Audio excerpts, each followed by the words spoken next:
Pune express वेवरील वाहतूक कोंडीचा थेट फटका हा मुंबई आणि ठाणेकरांना बसलाय। आज दूध पुरवठा हा सुमारे 50% घटण्याची शक्यता आहे, तर भाजीपाला आणि फळांची आवक देखील उशिराने झालेली आहे। दूध विक्रेते, हॉटेल्स आणि सामान्य नागरिकांना याचा फटका बसणार आहे। कोल्हापूर, सातारा, सांगली या भागामधून मुंबई पनवेल मार्गे ठाणे आणि मुंबईमध्ये येणारे सुमारे 50% दूध हे वाहतूक करणारे ट्रक आणि टँकर्स महामार्गावरती अडकल्यामुळे शहरातील दूध वितरण हे विस्कळीत झालेले आहे। आणि याच संदर्भातली माहिती देत आहेत आमचे प्रतिनिधी विनायक पाटील। विनायक, मुंबई आणि ठाणेकरांना आता या वाहतूक कोंडीचा आज कशा पद्धतीने फटका बसतोय?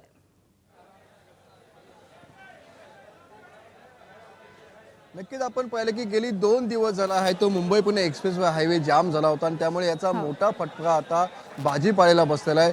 कारण पश्चिम महाराष्ट्रातनं मोठा भाजीपाला आहे तो आवक आहे एपीएमसी मार्केटमध्ये होत असते आणि सध्या मी वाशीच्या एपीएमसी मार्केटमध्ये आहे। तुम्ही पाहता की लोकांची इथं गर्दी आहे, खरेदीदारांची गर्दी आहे, मात्र भाजीपाला आहे तो आवक घटलेली आहे। जवळपास 100 गाड्यांची आवक आहे ते कमी झाल्यामुळे भाजीपाला दरामध्ये आता 15 ते 20% वाढ झालेली आहे। कारण 2 दिवस आहे तो हायवे जाम झाला होता, त्यामुळे अनेक गाड्या ह्या भाजीपालाच्या गाड्या ह्याला एक्सप्रेस हायवेला अडकून पडल्या होत्या, वाहतूक कोंडीमध्ये अडकून पडलेल्या होत्या।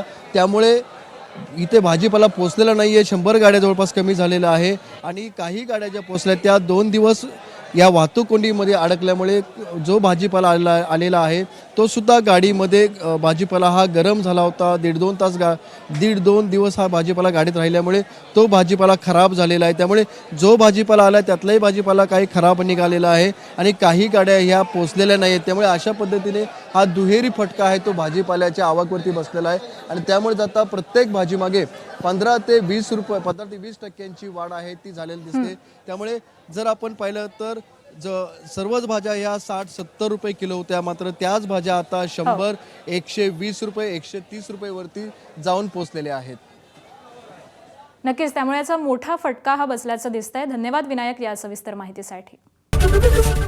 एबीपी माझा, उघडा डोळे बघा नीट।